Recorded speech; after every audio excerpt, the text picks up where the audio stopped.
നിങ്ങൾക്ക് ഓർമ്മയുണ്ടായിരിക്കും ഏകദേശം 2 ആഴ്ച മുമ്പ് ഞാൻ ജാസ്മിൻ ഷായ്ക്കെതിരെ, അതായത് യുണൈറ്റഡ് നേഴ്സസ് അസോസിയേഷൻ്റെ അഖിലേന്ത്യാ പ്രസിഡന്റ് ജാസ്മിൻ ഷായ്ക്കെതിരെ കൃത്യമായ ആരോപണങ്ങൾ ഉന്നയിക്കുന്നു.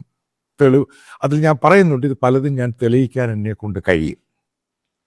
കാരണം ക്രിസ്ത്യൻ മാനേജ്മെൻറ്റുകൾക്കെതിരെ ഡെലിബറേറ്റ് ആയിട്ട് പൂട്ടി, അത് ആശുപത്രിയും മറ്റുള്ള ഇൻസ്റ്റിറ്റ്യൂഷൻ പൂട്ടാൻ നടക്കുന്നു. അതപ്പുറത്തുള്ള ഈരാറ്റുപേട്ട, അവിടെ ഒരു ഇസ്ലാമിക് വിശ്വാസിയുടെ ആശുപത്രി, അവിടെ പ്രശ്നമൊന്നുമില്ല. അപ്പോൾ പല ക്രിസ്ത്യൻസ് ആയിട്ടുള്ളവരാണ് നേഴ്സിംഗ് പ്രൊഫഷൻ്റെ അത് ഏറ്റവും കൂടുതൽ. ഹിന്ദുസ് ഉണ്ട്. അപ്പം അവരെ എല്ലാം കൂടെ പിടിച്ച് ഇത് ഒരു അന്തർദേശീയ ഗൂഢാലോചനയുടെ ഭാഗമാണ് എന്ന് ഞാൻ പറഞ്ഞു. ഇതൊക്കെ പറഞ്ഞു കഴിയുമ്പോൾ ജാസ്മിൻ ഷാ എനിക്കെതിരെ ഞാൻ മഞ്ഞപ്പത്രക്കാരനാണ്, മാടയാണ്, ഗോടയാണെന്നൊക്കെ പറഞ്ഞു. പക്ഷേ ഞാൻ ഈ പറയുന്ന അലിഗേഷനെ പറ്റി ഒരു അക്ഷരം മിണ്ടിയില്ല. അപ്പം അദ്ദേഹത്തെ പിന്തുണച്ചുകൊണ്ട് ഒരു യൂട്യൂബർ, കേരളത്തിലെല്ലാവരും സബ്സ്ക്രൈബ് ചെയ്ത് കാണുന്ന യൂട്യൂബറാണ്, ഏകദേശം 25 ലക്ഷം സബ്സ്ക്രൈബേഴ്സ് ഉണ്ട്. അദ്ദേഹത്തിൻ്റെ പേര് ഞാൻ ആദ്യമായിട്ട് എടുക്കുകയാണ്, ഷാജൻ സ്കറിയ. അദ്ദേഹം ഈ പറയുന്ന ജാസ്മിൻ ഷായെ വെളുപ്പിക്കാൻ വേണ്ടി വന്നു. നിങ്ങൾക്ക് ഓർമ്മയുണ്ടായിരിക്കും, അദ്ദേഹത്തിന് ക്ലീൻ ചിറ്റ് കൊടുക്കുന്നു, കംപ്ലീറ്റ് ആയിട്ട് ക്ലീൻ ചിറ്റ് കൊടുക്കുന്നു. ലോകത്തിലെ ഇന്ത്യയിലെയും നേഴ്സുമാരുടെ മുഴുവൻ അതോറിറ്റി അവരെ സേവ് ചെയ്യുന്നത് ഈ ജാസ്മിൻ ഷാ എന്ന് പറഞ്ഞ ഭൂലോക ഫ്രോഡാന്ന് പറയുന്നു.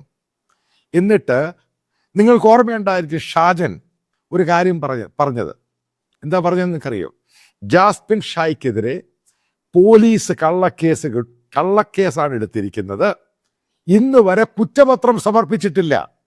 അത് കള്ളക്കേസാണ്, അത് വിശ്വസിക്കേണ്ട ആവശ്യമില്ല. ഇന്ന് നിങ്ങളുടെ മുമ്പിൽ ഞാൻ ജാസ്മിൻ ഷായ്ക്കെതിരെയുള്ള കുറ്റപത്രം, പല പ്രതികളും, ഈ UNA പ്രതികൾ തൃശ്ശൂർ ജുഡീഷ്യൽ, അതായത് തൃശ്ശൂർ ജില്ലാ ജുഡീഷ്യൽ മജിസ്ട്രേറ്റ് കോർട്ടിൽ സബ്മിറ്റ് ചെയ്തു. ഇൻക്രിമിനേറ്റിംഗ്, ശരിക്കുമായിട്ടുള്ള ഡയറക്റ്റ് എവിഡൻസ് ഉൾപ്പെടെ. അപ്പോൾ ഷാജൻ സ്കറിയ, ഒരു കാര്യം ഞാൻ ചോദിക്കട്ടെ, ഒരു അനുജനായിട്ട് ഞാൻ, കാരണം താങ്കളെക്കാളിലും എനിക്ക് 1 വയസ്സ് 1-2 വയസ്സ് മൂപ്പുണ്ട്. താങ്കളുടെ അത്രയും വലിയ എക്സ്പീരിയൻസ് ഒന്നും ഞാൻ പറയുന്നില്ല. പക്ഷെ താങ്കളെക്കാൾ ഈ പ്രൊഫഷൻ എനിക്കറിയാം. താങ്കൾ ഇന്ന് വരെ മലയാളം എന്ന് പറഞ്ഞാൽ കേരളത്തിലും ബ്രിട്ടനിലും ഇതൊക്കെ ചെയ്തിട്ടുള്ളൂ. അത് കുറച്ചിലൊന്നുമല്ല. താങ്കളെ ഞാൻ അംഗീകരിക്കുന്നതാണ്. ഞാൻ താങ്കളുടെ പേര് എവിടെയും പറഞ്ഞില്ല. അപ്പോൾ താങ്കൾ എന്നെ ഡയറക്റ്റായിട്ട്, ഷാജൻ എന്നോട് എൻ്റെ ഇൻഡയറക്റ്റ് ആയിട്ട് പറഞ്ഞു, ഞാൻ പറയുന്ന മുഴുവനും ബേസ്ലെസ് ആണ്. അപ്പം ഞാൻ ഈ എവിഡൻസ് താങ്കളുടെ മുമ്പിൽ വെക്കുന്നു. എന്താണ് ജാസ്മിൻ ഷായ്ക്കെതിരെയുള്ള കുറ്റപത്രം പറഞ്ഞിരിക്കുന്നത്, ഓരോ ഡീറ്റെയിൽ ആയിട്ട് നിങ്ങൾക്ക് കാണാം ഈ സ്ക്രീനിൽ.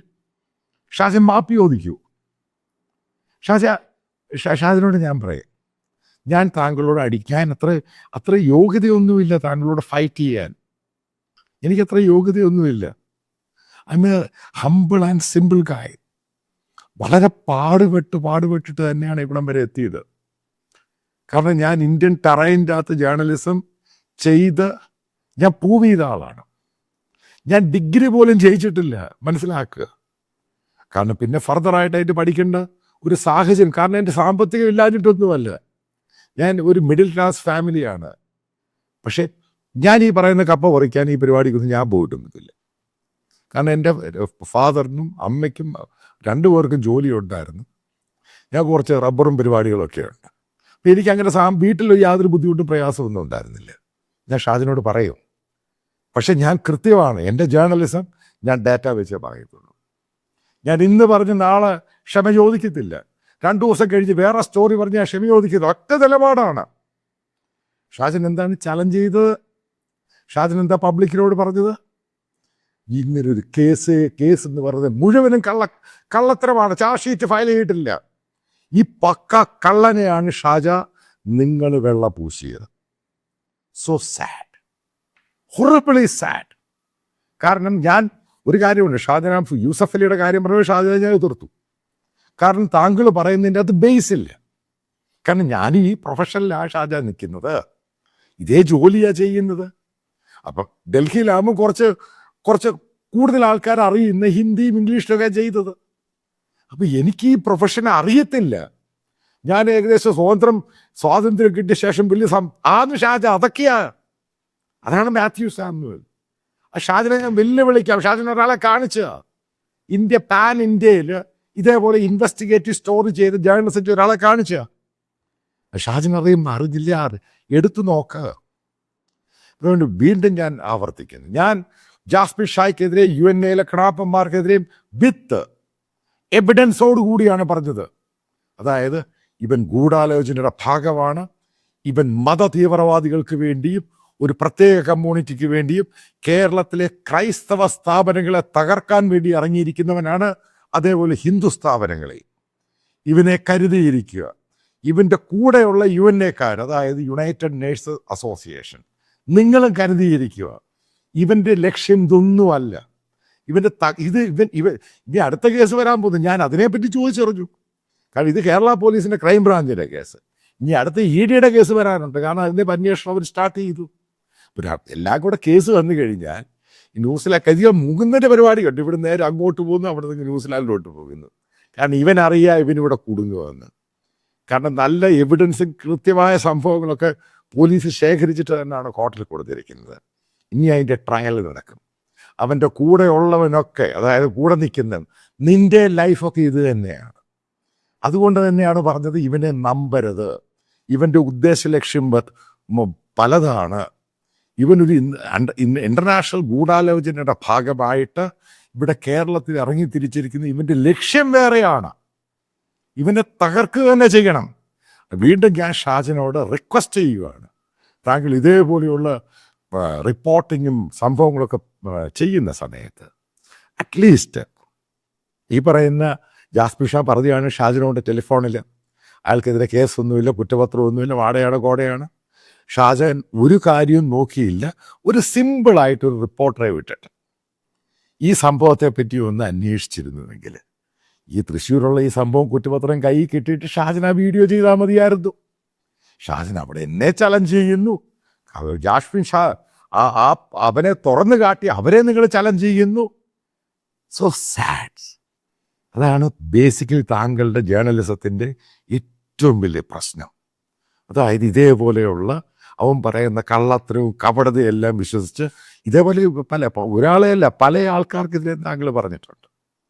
ഞാൻ ആ വിഷയത്തിലോട്ടൊന്നും പോകുന്നില്ല. കാരണം ഞാനുമായിട്ട് ഒരു കോമ്പറ്റ് ചെയ്യേണ്ട ഒരു ചാനലല്ല മറുനാട്. കാരണം നിങ്ങൾക്ക് താങ്കൾ ഇഷ്ടം പോലെ സബ്സ്ക്രൈബേഴ്സ് ഉണ്ട്, വ്യൂവേഴ്സ് ഉണ്ട്, ലോകം മുഴുവനും ഉണ്ട്. ഞാനൊരു കാര്യം പറഞ്ഞപ്പോൾ അതിനെപ്പറ്റി അന്വേഷിക്കാതെ ഈ പറയുന്ന ഈ അക്യൂസ്ഡ്, അതായത് ഈ ഫ്രോഡായ ജാസ്മിൻ ഷായും കൂട്ടരും പറഞ്ഞ് കേട്ട് എന്നെ കുറ്റപ്പെടുത്തിയ ഷാജ, നിങ്ങൾ ഇതിൽ ക്ഷമ ചോദിക്കുന്നോ ഇല്ല? എൻ്റെ നേരിട്ടുള്ള ചോദ്യമാണ്. അത് കഴിഞ്ഞിട്ട് താങ്കൾ എന്താ പറഞ്ഞത്? 1 ലക്ഷം രൂപ. ഞാൻ കുറച്ച് നിൽക്കാം, ഇവൻ ആരാന്നുള്ളത് അതിനെപ്പറ്റി ഒറ്റക്ഷരവും പറഞ്ഞില്ലല്ലോ. സോ ഇനി കൂടുതലിനെപ്പറ്റി എനിക്ക് പറയാൻ വയ്യ. കാരണം നമ്മൾ ഒരേ ഫീൽഡിൽ നിൽക്കുകയാണ്. താങ്കൾക്ക് എന്നേക്കാളും ഈ പറയുന്ന വീഡിയോ ജേർണലിസത്തിൽ എക്സ്പീരിയൻസ് ഉണ്ട്, എന്നേക്കാളും കൂടുതൽ കവറേജ് ഉണ്ട്, ആൾക്കാരെ അറിയാം, കോണ്ടാക്ട്സ് ഉണ്ട്, എല്ലാം സമ്മതിച്ചു. പക്ഷെ ചലഞ്ച് ചെയ്യരുത് തന്നെ. എന്നെ ചലഞ്ച് ചെയ്താൽ ഷാജിനെ ഞാൻ ചലഞ്ച് ചെയ്യും. കാരണം നമ്മൾ ഒരേ പ്രൊഫഷനിൽ തന്നെയാണ്. ഞാൻ ഷാജിനെ പോലെ ഇന്ന് പറഞ്ഞ് നാളെ മറ്റന്നാളെ ഞാൻ മാറ്റി പറയുന്നവനല്ല. ഷാജിനെ എവിടെയെങ്കിലും ഒരെണ്ണം കാണിച്ചതാ ലൈഫിൽ. ഞാൻ 30 വർഷം ഈ ഫീൽഡിൽ നിൽക്കുന്നതാണ്. എവിടെയെങ്കിലും ഞാൻ ഷാജൻ പോയി ക്ഷമ ചോദിച്ചിട്ട് 1 കോടി രൂപ ബ്രിട്ടനിൽ കൊടുത്തു, ഞാൻ ലൈഫിൽ അത് ചെയ്തിട്ടുണ്ടെന്ന് പറഞ്ഞ ഷാജൻ. ഹൈക്കോടതി പറഞ്ഞിട്ട് പോലും പഴയ തെഹൽക്ക കേസിൽ എനിക്കെതിരെ, അനിരുദ്ധിനെതിരെ, അതേപോലെ തരുൺ തേജ്പാലിനെതിരെ അവിടെ 2 കോടിയാണ് വിധിച്ചത് ഡിഫമേഷനായിട്ട് കേസ് ബന്ധപ്പെട്ട്. കാരണം അവിടെയും ഞാൻ ക്ലിയർ ചെയ്ത് എൻ്റെ പേര് മാറ്റി തന്നു. കാരണം ഞാൻ പ്രോപ്പറായിട്ട് ഇത് റിപ്പോർട്ട് ചെയ്തു. അത് ഞാൻ കോടതിയിൽ പറഞ്ഞു. എന്നെ ഒഴിവാക്കി മറ്റു 2 പേരെ ശിക്ഷിച്ച് അവരെ കൊണ്ട് പണം കൊടുപ്പിച്ചു. കാരണം എൻ്റെ സ്റ്റാൻഡ് വളരെ ക്ലിയറാണ്. അതായത് എൻ്റെ ഒരു കൺവിക്ഷനാണ് ഈ സംഭവം.